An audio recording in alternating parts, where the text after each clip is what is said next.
Práve 30.6.2026 sa udiala veľmi dôležitá astrologická zmena a Jupiter sa dostal do znamenia Leva. Na stránke astrohviezdy.sk nájdete celý článok o tejto astrologickej zmene. Ak si kliknete na tento článok, dostanete sa k všeobecnému významu tohto tranzitu. Na stránke Patreonu pre vás pripravujem ešte 2 články na túto tému, pretože Jupiter bude postupne vytvárať aspekty na jednotlivé body a planéty v priebehu roka 2026 a bude výrazne podporovať energiu alebo naopak prinesie nejaké protitlaky alebo nejaké preháňanie a prílišné preceňovanie síl. Planéta Jupiter je svojim archetypom súvisí hlavne s vierou, svetonázorom, životným postojom a predstavuje priestor pre expanziu a rozvoj. Často sa pre jednoduchosť používa slovo šťastie. Táto planéta putuje cez jednotlivé znamenia približne 1 rok. Za 12 rokov obehne všetky znamenia a znovu začína nový cyklus. Naposledy bol Jupiter v znamení Leva, a to v období júla 2014 až do augusta 2015.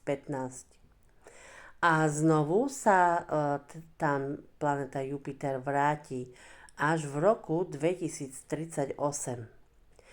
Keď Jupiter vstúpi do ohnivého znamenia Leva, vesmír stlačí gombík na zosilovači. Jupiter je planetou expanzie, šťastia, rastu a optimizmu. Zatiaľ, čo Lev symbolizuje kreativitu, sebadôveru, dramatickosť, srdce a túžbu zažiariť. Keď Jupiter vstupuje do tohto znamenia, tak nastáva obdobie, keď sa tieto energie spájajú a kedy sa prikrčiť v kúte jednoducho nebude v móde. Lev chce byť videný a Jupiter mu na to dáva obrovský megafón. Takže hlavné energie tohto tranzitu a oblasti, ktoré ovplyvní, sú odvážne sebavyjadrenie, nákazlivý optimizmus a radosť, veľkorysosť, ale tiež môže byť to spojené aj s marnotratnosťou a tvorivá explózia.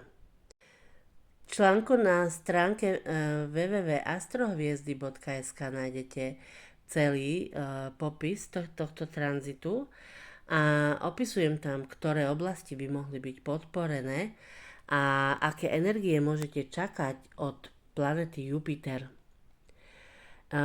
Ďalej na stránke Patreonu pre vás pripravujem ešte aj článok o planete Jupiter a ako ovplyvní každé znamenie podľa ascendentu. Ak sa chcete niečo viac naučiť o astrológii a zaujímajú vás takéto články a videá, tak ma ďalej sledujte. Ahojte.